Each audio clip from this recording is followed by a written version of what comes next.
Saudara, cuaca buruk menerjang sejumlah daerah di Sulawesi Selatan. Cuaca buruk disertai angin puting beliung membuat rumah warga rusak.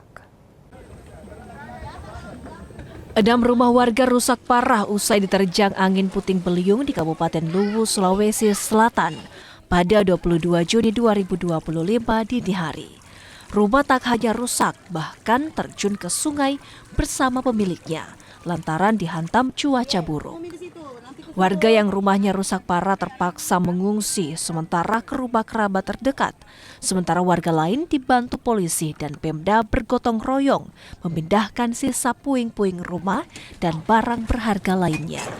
Sebanyak 45 orang dari 8 kepala keluarga terdampak bencana puting beliung di Kabupaten Luwu. Alhamdulillah tadi malam itu di pasca bencana sekitar setengah jam setelah bencana kami melaporkan dulu ke PLN Cabang Palopo untuk melakukan pemutusan aliran listrik agar tidak ada korban kesetrum. Kemudian selanjutnya kami evakuasi warga ke rumah-rumah warga yang tidak terdampak. Dan siang ini alhamdulillah kami mendapatkan bantuan dari Dinas Sosial Kabupaten Luwu untuk membangun posko bantuan di lokasi bencana. Selain di Luwu, puting beliung juga terjadi di Kabupaten Pindrang, Sulawesi Selatan sehari sebelumnya.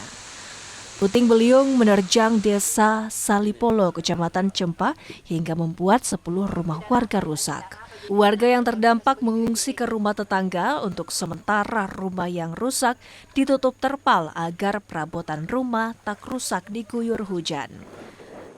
Bagaimana? Berputar nak. Oh, Berputar ini, berputar nak. Iya ini nah. Berputar-putar nak. Oh. Nah, di luar kan itu nak kuliah itu takut kan nak. Iya. Di luar kan tapi kuliah itu rumahnya. Rupo. Oh, boleh. Itu dikena angin, Bu. Dikena angin nak. Sebentar mi angin nak. Hujan mi. Keras itu hujannya.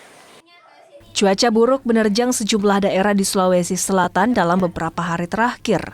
Warga diminta lebih waspada, terutama di daerah yang rawan bencana. Tim Liputan Kompas TV Sulawesi Selatan.